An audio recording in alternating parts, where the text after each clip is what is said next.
आज हम लोग पढ़ने वाले हैं इंग्लिश ग्रामर का फर्स्ट चैप्टर जिसका नाम है सेंटेंस। सेंटेंस आखिर होता क्या है? सबसे पहले हम लोग जो ABCD बोलते हैं ये लेटर है। अब लेटर को आपस में जोड़ देंगे तो क्या बनेगा? वो वर्ड बनेगा। बस उसका मीनिंगफुल कुछ मीनिंग निकलना चाहिए, ठीक है। जैसे CAT जोड़ दिया गया तो ये क्या हो जाएगा?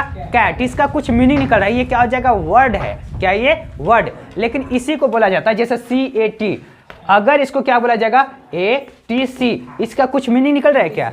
नहीं निकल रहा है, तो ये क्या होगा? कभी भी वर्ड नहीं होगा। लेकिन जब वर्ड को आपस में अच्छे से मिला देंगे और जिससे क्या होता है मीनिंग निकले, और सिर्फ मीनिंग ही न निकले, पूरा कंप्लीट मीनिंग निकल जाए, उसी को कहा जाएगा सेंटेंस। जैसे अब बोला जाएगा इन द एयर। अब क्या होता है? इसका तो कुछ मीनिंग निकल रहा है कि हवा में, कुछ तो मीनिंग निकल रहा है, लेकिन क्या पूरा मीनिंग निकल रहा है क्या? हवा में। क्या हवा में?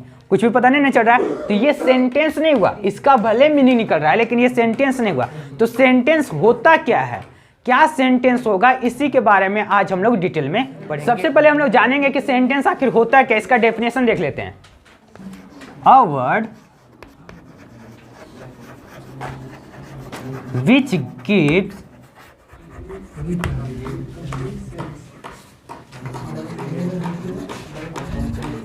complete sense is called sentence। अब इसका मतलब क्या हुआ? अ ग्रुप ऑफ वर्ड होना चाहिए। A group of word, word का ग्रुप जो क्या होता है पूरा मतलब बताता, पूरा सेंस समझा देता है, उसी को सेंटेंस कहा जाएगा। जैसे kite flies in the sky. क्या है? पतंग आकाश में उड़ते हैं। ये क्या होता है? पतंग आसमान में उड़ते हैं। ये पूरा बात पता चल जा रहा है, इसी को कहा जाएगा सेंटेंस। जैसे बोला जाएगा बॉयज आर राइटिंग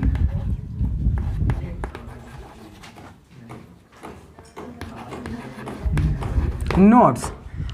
बॉयज मतलब लड़के क्या कर रहे हैं? नोट्स लिख रहे हैं। मतलब पूरा बात समझ में आ जाएगा, उसी को क्या कहा जाएगा? सेंटेंस कहा जाएगा। क्या कहा जाएगा? सेंटेंस। जैसे बोला जाएगा दे आर टॉकिंग, वे लोग बात कर रहे हैं, तो ये क्या हो जाएगा? सेंटेंस हो जाएगा। लेकिन अगर क्या होता है एक ग्रुप ऑफ वर्ड है, लेकिन क्या होता है उसका कुछ मीनिंग निकल रहा है लेकिन पूरा मीनिंग नहीं निकल रहा है, तो उसको क्या कहा जाएगा? उसको हम लोग क्या बोलेंगे? तो जैसे बोला जाएगा, कुछ पहले एग्जाम्पल क्या दिया गया था? In the air. In the air, तो इसको क्या कहा जाएगा? इसका भी तो मीनिंग निकल रहा है लेकिन पूरा मीनिंग तो नहीं निकल रहा है। In the garden, on the table, जब भी इस टाइप का रहे तो उसको क्या कहा जाएगा? क्या उसको सेंटेंस कहा जाएगा? वो सेंटेंस कभी भी नहीं होगा। क्या होगा? तो अगले क्लास में हम लोग जरूर पढ़ेंगे। ये सबको पढ़ना फ्रेज या क्लॉज, तो क्या होता है इसके बारे में हम लोग डिटेल नेक्स्ट क्लास में करेंगे। अभी हम लोग क्या देखेंगे कि सेंटेंस क्या होता है। तो सबसे पहले सेंटेंस का क्या बताया गया? A group of word which give complete sense is called. इसके बाद हम लोग पढ़ेंगे कि सेंटेंस का दो पार्ट होता है। कितना पार्ट होता है? सेंटेंस का दो पार्ट होगा। पहला जो होगा सब्जेक्ट, दूसरा क्या होगा? प्रेडिकेट। तो यहाँ लिख देते हैं सब्जेक्ट। फर्स्ट पार्ट इसका होता है सब्जेक्ट, दूसरा पार्ट क्या होगा? प्रेडिकेट। अब सब्जेक्ट क्या होता है, प्रेडिकेट क्या होता है, तो इसके बारे में समझेंगे। सब्जेक्ट जिस चीज के बारे में बात किया जाता है, जिस ऑब्जेक्ट के बारे में बात किया जाएगा या जो काम करने वाला होता है, उसी को सब्जेक्ट कहा जाता है। इसी का एक और नाम है डूअर। तो क्या होता है? हम लोग काम करने वाला, जिसके बारे में बात किया जाएगा वो सब्जेक्ट है। जैसे वे लोग लिख रहे हैं, कौन काम करने वाले हैं? वे लोग। तो वे लोग क्या हो जाएगा? सब्जेक्ट। दे आर राइटिंग, तो दे क्या हो जाएगा? इसमें सब्जेक्ट होगा, ठीक है। बॉयज आर प्लेइंग, कौन काम कर रहा है इसमें? बॉयज, तो बॉयज क्या हो जाएगा? सब्जेक्ट हो जाएगा। बर्ड्स आर फ्लाइंग, बर्ड्स क्या आता है? बर्ड्स उड़ रहे हैं, कौन उड़ रहा है? बर्ड्स, तो क्या हो जाएगा? बर्ड्स क्या हो जाएगा? सब्जेक्ट होगा। आई एम टीचिंग, मैं पढ़ा रहा हूं, तो कौन इसमें काम करने वाला है? खुद, मतलब आई, तो आई क्या हो जाएगा? सब्जेक्ट हो जाएगा। जैसे क्या होता है? ही इज वॉचिंग, वो देख रहा है, ठीक है। तो क्या होगा, इसमें कौन देखने वाला कौन है, ही। तो क्या हो जाएगा, ही क्या हो जाएगा, सब्जेक्ट हो जाएगा। तो इस टाइप से सब्जेक्ट क्या होता है सभी को समझ में आ गया। अब इसके बाद हम लोग देखते हैं प्रेडिकेट, कि आखिर प्रेडिकेट किसको कहा जाता है। तो सब्जेक्ट के बारे में जो कुछ भी कहा जाता है उसी को क्या कहा जाएगा, प्रेडिकेट कहा जाएगा। जो भी सब्जेक्ट के बारे में बोला जाएगा उसको क्या कहा जाएगा, प्रेडिकेट कहा जाएगा। What ever told about subject is called predicate. मतलब क्या बोला गया था, सबसे पहला सेंटेंस याद कीजिए, जैसे क्या बोला गया था, दे आर राइटिंग, वे लोग लिख रहे हैं। तो दे आर राइटिंग, एक सेंटेंस लिख दे रहे हैं, दे आर राइटिंग।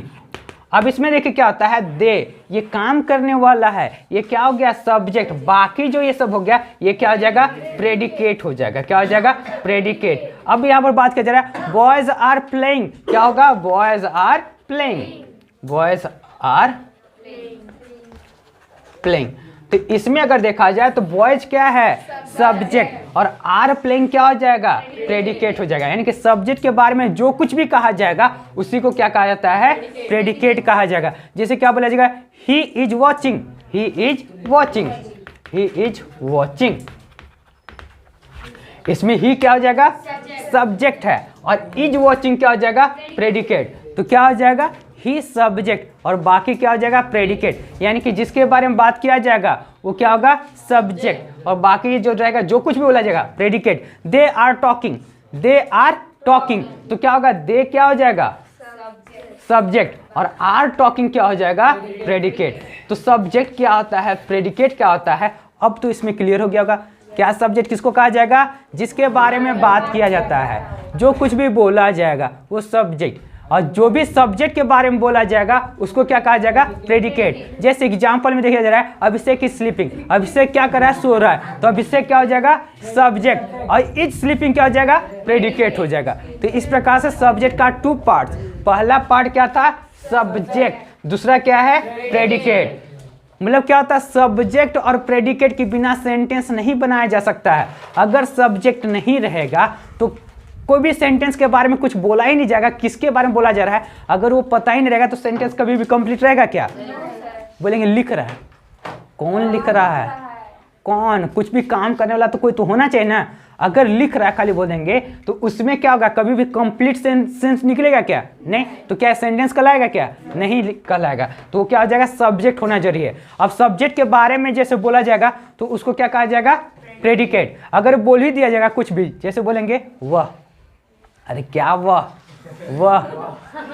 क्या चीज वह, तो बोलना पड़ेगा ना कि वह सो रहा है। तो इसमें क्या होगा, वह सिर्फ बोल दिया तो कुछ बात समझ में आ रहा है क्या, नहीं समझ में आ रहा है। तो क्या होगा, ये सब्जेक्ट हो गया। अब सब्जेक्ट के बारे में कुछ बोलना पड़ेगा तभी कि जाकर के क्या कंप्लीट होगा, वो सेंटेंस बनेगा। तो सेंटेंस का दो part, subject and predicate. Subject जिसके बारे में बात किया जाता है और सब्जेक्ट के बारे में जो कुछ भी बोला जाएगा वही क्या हो जाता है, प्रेडिकेट होता है। अब इसके बाद हम लोग पढ़ेंगे काइंड्स ऑफ सेंटेंस, सेंटेंस का प्रकार। इससे पहले पढ़ा गया था पार्ट्स ऑफ सेंटेंस, दोनों में अंतर है। सेंटेंस का पार्ट मतलब अंग हर सेंटेंस में वो मिलेगा, लेकिन अब सेंटेंस का प्रकार पढ़ रहे हैं, ठीक है, यानी कि अलग अलग प्रकार का सेंटेंस होगा। इससे पहले जो पढ़े थे हर सेंटेंस में वो पार्ट्स मिलेगा, लेकिन इसमें क्या हो गया, इसका काइंड्स पढ़ रहे हैं। पार्ट्स और काइंड्स में दोनों में बहुत ही अंतर होता है। तो अभी जो पढ़ने वाले हैं काइंड्स ऑफ सेंटेंस, तो सेंटेंस कितने प्रकार का होता है तो इसके बारे में जानेंगे। तो सबसे पहले जान लेते हैं सेंटेंस कितने प्रकार का होता है, 5 प्रकार का होता है। कितने प्रकार, 5 प्रकार। सभी को याद रखेगा, assertive, imperative, interrogative, exclamatory, optative. तो आखिर होता क्या, इसको एक बार लिख देते हैं। सबसे पहला जो बताया गया एसर्टिव सेंटेंस। एसर्टिव सेंटेंस का ही दूसरा नाम क्या है, डिक्लेरेटिव सेंटेंस। Declarative sentence. अब इसी को कहा जाता है स्टेटमेंट। स्टेटमेंट कोई कोई किताब में क्या लिख देता है, सिर्फ ये लिखता है, बाकी सब नहीं लिखा हुआ रहता है। तो इसे घबराना नहीं है, या तो कोई किताब में सिर्फ ये लिख देगा, ठीक है, या ये लिख देगा। तो आखिर क्या है, तीनों क्या है, सेम है, एक ही चीज है। एसर्टिव, डिक्लेरेटिव, सेंटेंस, स्टेटमेंट, तो ये क्या है, तीनों एक ही है, एक ही चीज है। तो आखिर क्या होता है इसके बारे में हम बाद में पढ़ेंगे। सबसे पहले अभी टाइप्स जान लेते हैं। अब दूसरा जो प्रकार बताया गया था इंपरेटिव सेंटेंस होता है। Imperative sentence. अब तीसरा जो बताया गया है इंट्रोगेटिव, इंट्रोगेटिव सेंटेंस। अगला जो है एक्सक्लेमेटरी सेंटेंस।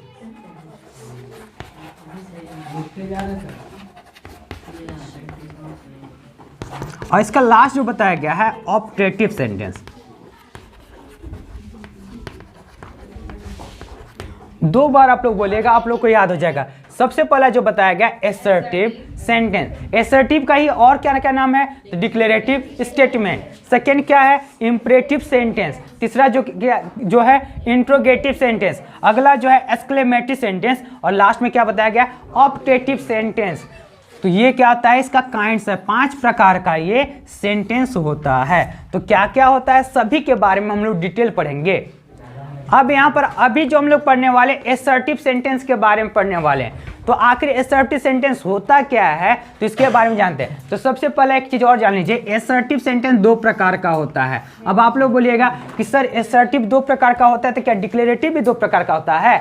तो हाँ, क्योंकि एसर्टिव डिक्लेरेटिव दोनों तो सेम ही है, एक ही चीज है। अब आप लोग बोलेगा कि स्टेटमेंट भी तब होगा, तो बिल्कुल होगा, स्टेटमेंट भी 2 प्रकार का ही होगा। तो क्या क्या होता है, सबसे पहला जो बताया गया अफर्मेटिव सेंटेंस होगा। दूसरा क्या होता है, निगेटिव सेंटेंस होगा। अफर्मेटिव सेंटेंस क्या होता है, निगेटिव क्या होता है? तो अफर्मेटिव में क्या होता है, इसी का एक और नाम है पॉजिटिव सेंटेंस। इसी को कहा जाता है पॉजिटिव सेंटेंस। आखिर ये पॉजिटिव सेंटेंस क्या है, क्या कोरोना पॉजिटिव है क्या? तो बिल्कुल नहीं है, कोरोना पॉजिटिव नहीं है, बस ये पॉजिटिव सेंटेंस है। इसका कहने का मतलब क्या होता है, जिस सेंटेंस में कोई क्वेश्चन ही पूछा हुआ रहेगा, कुछ नहीं लगा हुआ रहेगा, तो उसी को क्या कहा जाएगा, अफर्मेटिव सेंटेंस। जैसे एकदम छोटा सा एग्जाम्पल लिया जाता है, this is a cat, this is a cat. तो ये क्या है, अफर्मेटिव सेंटेंस का एग्जाम्पल है। दिस इज अ कैट, ये अफर्मेटिव सेंटेंस का एग्जाम्पल है। निगेटिव तो क्या होता है, जिस सेंटेंस में क्या यूज किया रहेगा, नॉट का यूज किया हुआ रहेगा, उसी को निगेटिव सेंटेंस कहा जाएगा। अगर इसी का निगेटिव बनाया जाए तो क्या होगा, this is not a cat, ये बिल्ली नहीं है। तो क्या हो जाएगा, ये निगेटिव सेंटेंस हो जाएगा, जबकि क्या हो जाएगा, ये अफर्मेटिव सेंटेंस होगा। तो ये तो बात का बात। लेकिन एसर्टिव सेंटेंस आखिर होता क्या है, तो इसके बारे में सुनिए। एसर्टिव सेंटेंस क्या होता है, जब कोई भी बात को हम लोग बोल देते हैं, जैसे बोला जाएगा वे लोग काम करें, बस बता दिया जा रहा है। जैसे क्या होता है, वहां पर एक बहुत बड़ा बिल्डिंग है, बताया जा रहा है, ये वे लोग अच्छे से सुन रहे हैं, ये भी बताया जा रहा है। तो ये सभी चीज क्या आ जाएगा, एसर्टिव सेंटेंस। मतलब कोई भी बात को आपको जब बता दिया जाएगा, कुछ भी बस बता दिया जाएगा, तो उसी को क्या कहा जाएगा, एसर्टिव सेंटेंस। ठीक है, इसमें कुछ भी और जोड़ा नहीं रहा, या तो हो रहा है या नहीं हो रहा है, कुछ भी चीज ऐसा बताया जाएगा, उसी को क्या कहा जाएगा, एसर्टिव सेंटेंस। एसर्टिव का नाम क्या है, डिक्लेरेटिव। डिक्लेरेटिव का ही नाम क्या है, स्टेटमेंट। जैसे बोला जाएगा वे लोग बाहर में खड़े हैं, वे लोग बाहर में खड़े हैं, तो क्या होता है, बस बताया जा रहा है कि वे लोग बाहर में खड़े हैं, तो ये क्या हो जाएगा, एसर्टिव सेंटेंस हो जाएगा। लेकिन अगर यही बात बोला जाएगा कि बच्चे लोग आज खेल नहीं रहे हैं, ये भी तो बताया जा रहा है ना, ये समझाया जा रहा है, तो ये क्या हो जाएगा, ये भी एसर्टिव सेंटेंस होगा। तो एसर्टिव सेंटेंस क्या होता है, जब कोई भी बात बता दिया जाएगा, या पॉजिटिव हो या निगेटिव हो, कुछ भी बात हो, उसी को क्या कहा जाएगा, एसर्टिव सेंटेंस कहा जाएगा।